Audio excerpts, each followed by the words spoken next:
Gmail অ্যাকাউন্টে আপনার picture add করার জন্য আমরা জিমেলের ডিফল্ট অ্যাপটিতে চলে যাব। গেলে এখানে উপর থেকে ডান পাশে আপনার যে প্রোফাইল আইকনটি আছে, সো এখানে যেতে হবে। গেলে এখান থেকে আপনার যতগুলো অ্যাকাউন্ট আছে সেগুলো দেখাবে। আপনি যেটাতে চেঞ্জ করতে চান তার ম্যানেজার গুগল অ্যাকাউন্ট এই অপশনে যাবেন। এখান থেকে পার্সোনাল ইনফো এই অপশনে যেতে হবে।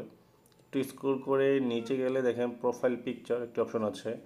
এখানে আপনার বর্তমান পিকচারটি শো করছে, মানে আপনার কোনো পিকচার দেওয়া নেই, যার কারণে এখানে অ্যাড প্রোফাইল পিকচার অপশনটি শো করছে। সো এখানে অ্যাড প্রোফাইল পিকচার অপশনে গেলে আপনার গুগলের কিছু ডিফল্ট পিকচার আছে এগুলো শো করবে, আর পাশে ডিভাইস ফটো এটাতে ক্লিক করে আপনার গ্যালারি থেকে আপনার পছন্দ মতো ছবিটি আপনি এখানে অ্যাড করতে পারবেন। এই ছবিটি অ্যাড করলে আপনার যদি কাউকে মেল করেন বা আপনি কোনো মেল রিসিভ করেন সেখানে আপনার ছবিটি শো করবে। সো এরপর আপনি আপনার পছন্দ মতো ছবিটি অ্যাড করে এখানে জুম ইন জুম আউট করে আপনার পছন্দসই এটা সেট করে তারপর সেভ অপশনে ক্লিক করবেন। ক্লিক করলে আপনার ছবিটা তাৎক্ষণিকই আপডেট হয়ে যাবে।